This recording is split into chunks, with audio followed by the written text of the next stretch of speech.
Nesse texto, Um Novo Paradigma, eu quero assim, chamar a atenção de vocês para alguns detalhes e assistindo esse vídeo, vocês assistindo essa aula, vocês vão ter assim uma tranquilidade de poder parar e prestar atenção, né? A primeira coisa que eu quero chamar a atenção de vocês é um texto que tem a cara de texto. Vocês vão observar lá que o texto ele tem 5 parágrafos e cada parágrafo tem mais ou menos o mesmo tamanho que o outro. Como que é isso? A introdução tem um tamanho, aí vem o parágrafo primeiro do desenvolvimento, o tamanho do parágrafo é muito parecido com o tamanho do primeiro parágrafo, depois vem o terceiro parágrafo, vem o quarto parágrafo e o quinto parágrafo, todos eles têm mais ou menos o mesmo tamanho um do outro, uma linha ou outra de diferença, isso para mostrar para quem lê que tudo tem grau de importância similar. Não dá para eu introduzir com 2 linhas, a não ser que eu esteja acostumado a introduzir coisa muito pequena. E não dá também para eu concluir com 2 linhas, a não ser que eu esteja acostumado a concluir muito rapidamente, né? Deixa para lá. O que acontece? A conclusão, a introdução e a conclusão são coisas similares, assim como o durante, viu? O antes e o depois do desenvolvimento é importante, assim como o durante. Acontece então que o texto tem cara de texto. Você levanta ele assim, olha ele na sua frente, você percebe aqueles blocos assim, quase todos do mesmo tamanhozinho. Isso é muito legal do ponto de vista de uma organização. Vocês vão perceber que a introdução ela apresenta até alguns exageros. Eu coloco, por exemplo, na hora que eu vou expor cada uma das 10 mais importantes, que serão discutidas depois, eu ordeno elas por primeira, segunda, terceira.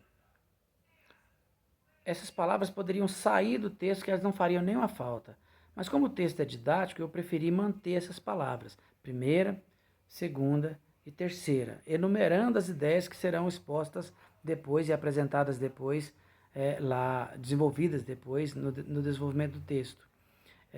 Eu preferi manter para ficar mais fácil para quem vai aprender a fazer, né, o texto lendo esse texto que eu escrevi. Você percebe então que existe o tópico frasal, que são as 3 primeiras linhas do texto, depois vem a apresentação das ideias, e aí vem a tese e a linha de conclusão na introdução. Você vai perceber que a introdução é um parágrafo perfeito. Ela tem começo, meio e fim nela mesma. Quando começa o desenvolvimento, você tem um texto que já é coerente por estar puxando lá da introdução a primeira ideia que ele vai desenvolver. E ao fazer isso, você percebe também que dentro do próprio desenvolvimento desse parágrafo, ele vai amarrando as frases, os períodos dele mesmo, a ele mesmo. Então não deixa escapar aquilo que está sendo, não deixa escapar aquilo que está sendo discutido, aquilo que está sendo defendido. Então a boa a boa defesa, a boa construção é aquela que consegue ir dentro da estrutura do texto, ou seja, de um parágrafo para o outro, amarrando, mas também dentro do próprio parágrafo, conseguindo fazer essas amarras, certo? Você percebe que o texto enumera ideias, depois ele desenvolve essas ideias dentro do próprio parágrafo. É muito bom isso, isso é uma coisa clara. E isso vai sendo feito também quando um outro parágrafo se inicia. Ele se inicia puxando o outro parágrafo que já havia sido mostrado. Por exemplo, o terceiro parágrafo começa assim: inseridas nesse contexto de forma destacada, as indústrias se aderem muito bem a esse modelo de crescimento. Ora, o que é nesse contexto? No contexto exposto anteriormente. Esse modelo de crescimento, o modelo de crescimento que foi apresentado anteriormente. Então, você tem aqui elementos de coesão, que a gente chama, né? Esse, vai puxando aquilo que já havia sido dito para o novo parágrafo, para que ele dê um suporte, uma espécie de impulsão para ele ser desenvolvido, correto? Aí, existem aqui alguns detalhes que são exageros, mas que eu preciso chamar a atenção de vocês, porque o texto é didático, então ele é exagerado de propósito, né? Você vai perceber que o texto tem em cada parágrafo dele uma pincelada da tese e ela vai crescendo paulatinamente. Eu não vou ler o texto todo com vocês, mas vou mostrar para vocês o seguinte. Ao final da introdução, o tema do texto tem a ver com a relação destrutiva, o tema do texto é a relação destrutiva homem versus natureza, né? Esse é o tema do texto. O tema do texto é a relação destrutiva do homem frente à natureza. Então, você percebe que aí ao final da introdução, eu escrevo assim: todavia, os anos estão passando e as mudanças parecem ter ficado apenas no plano discursivo. Nosso tempo está se esgotando. A tese do texto permeia a defesa de que nós sabemos o que tem que ser feito, mas falamos muito e não fazemos nada. E ao não fazermos nada, estamos apenas falando e não fazendo, e nosso tempo está cada vez mais se esgotando para fazer alguma coisa. O texto tem uma visão pessimista mesmo. E é verdade, eu sou muito pessimista com relação ao modo como nós relacionamos com o meio ambiente, e eu acho que não tem solução, principalmente se a gente continuar colocando ministros do meio ambiente como esse brilhante ministro, né? Com muitas aspas, esse brilhante que nós temos aí.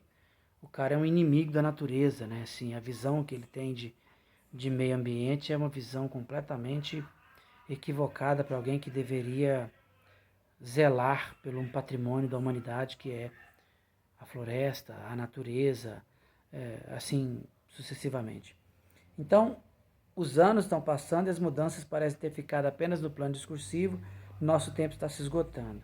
Aí, lá no primeiro parágrafo do desenvolvimento, o primeiro parágrafo, eu faço um acréscimo dessa posição. Eu digo, ao fechar o parágrafo: nem mesmo aqueles que se endeusam por terem belas salas em grandes palácios, por se sentarem em confortáveis poltronas, defendidos por uma mesa, restarão para discursar sobre a história de seu fracasso como líderes da civilização. Marchamos para o fim. Repare que, de novo, a ideia de discurso e falta de ação. Então, o texto vem, mais um parágrafo vai ser desenvolvido, e ao final desse parágrafo, que é o segundo parágrafo do desenvolvimento, terceiro do texto, eu digo: não existe nenhuma outra meta que não seja ligada ao lucro. Ainda assim, dissimuladamente, o que é alguém dissimulado? Alguém falso, né? Alguém fingido. Dissimuladamente, algumas dessas indústrias lançam na TV propagandas que divulgam, aí eu coloco entre aspas, o cumprimento de sua função social. A visão é cada vez mais apocalíptica. Acrescento mais uma vez o discurso, né, a falácia desse cumprimento de preservação do meio ambiente, mas o tempo passando e nada sendo feito. Porque é dissimulado, né, é fingido. Aí vem o terceiro parágrafo do desenvolvimento e nesse caso, o último parágrafo do desenvolvimento e quarto do texto, em que eu estou falando sobre o desenvolvimento dessa ideia e coloco, né? Contudo, sabe o que deveria fazer individualmente por um mundo melhor. Quando questionado, seu discurso revela a consciência dos atos. Pequena é a esperança. Eu faço o texto todo,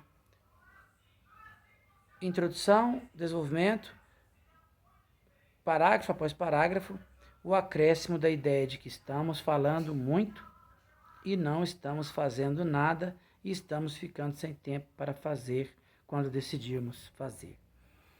Aí vem a conclusão em que eu tenho que fechar, né, arrematar. Eu digo que pequena é a esperança, o título do texto é um novo paradigma, então eu digo, na conclusão, que os sinais têm sido muito catastróficos para a humanidade, de tudo isso que está acontecendo, essa convivência que é muito desarmoniosa, e mostro que a esperança pequena que nos restaria, e aqui os verbos vão estar tudo assim, seria, faria, porque é tudo hipotético, entende? Eu não estou tentando resolver o problema do mundo com esse texto, estou resolvendo o meu problema de texto, entende? Eu coloco tudo no seria, poderia, haveria. A pequena esperança seria um novo paradigma. em que nós parássemos de falar e passássemos a, em vez de falar, fazer. Só que eu escrevo isso assim, né? A esperança para essa difícil realidade seria um novo paradigma em que fossem ultrapassados os limites do discurso rumo à atuação real e efetiva de cada sujeito para salvar a vida no planeta. Então todo mundo deveria parar de falar e fazer, porque todo mundo sabe o que tem que ser feito já. Todo mundo está careca de saber, as escolas desde pequeno ensinam o que tem que ser feito.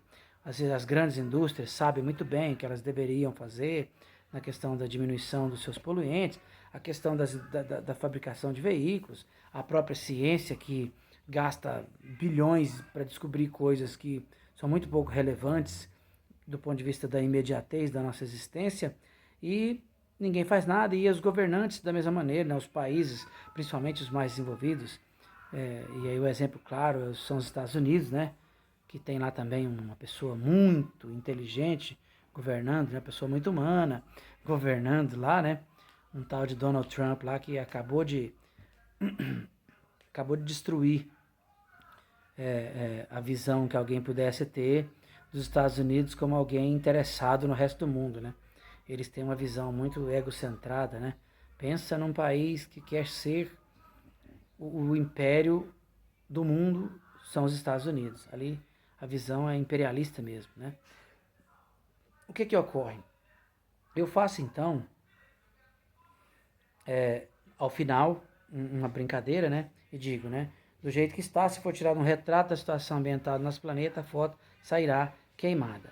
Então, da introdução até a conclusão, eu tenho um acréscimo da visão que foi colocada na tese e da defesa dessa tese. Veja comigo. Introdução. Os anos estão passando e as mudanças parecem ter ficado apenas no plano discursivo. Nosso tempo está se esgotando. Nem mesmo aqueles que se... Primeiro parágrafo. Nem mesmo aqueles que se endeusam por terem belas salas em grandes palácios, por se sentarem em confortáveis poltronas defendidos por uma mesa, restarão para discursar sobre a história de seu fracasso como líderes da civilização. Marchamos para o fim. Ainda assim, dissimuladamente, algumas dessas indústrias lançam na TV propagandas que divulgam o cumprimento, entre aspas, o cumprimento de sua função social. A visão é cada vez mais apocalíptica. Contudo, lá no último parágrafo de desenvolvimento, contudo, sabe o que deveria fazer individualmente por um mundo melhor. Quando questionado, seu discurso revela a consciência dos atos. Pequena é a esperança. Portanto, a única esperança para essa difícil realidade seria um novo paradigma em que fosse ultrapassados os limites do discurso rumo à atuação real e efetiva de cada sujeito para salvar a vida no planeta. Porém, do jeito que está, se for tirado um retrato da situação ambiental do nosso planeta, a foto sairá queimada. É o texto inteiro mostrando uma visão crítica, denunciadora, ofensiva e que se mantém do texto todo, não tem, e foram felizes para sempre, não tem. A ideia é de que nós vamos continuar do jeito que está hoje, né? Com a foto queimada, em relação à nossa relação com o meio ambiente. E assim, então, nós temos um texto coerente, coeso, informativo, né? Que consegue trazer uma carga de ideias e consegue mexer com quem está lendo o texto. A pessoa pode não concordar, mas ela é mexida, né? Porque, afinal de contas, não se escreve texto só para as pessoas concordarem, né? Mas existe um projeto com tema, problema, objetivos, ideias centrais, tese e conclusão. Existe um planejamento que é cumprido, que é desenvolvido, até que se conclui, correto? Então, assim se faz uma redação dissertativa razoável.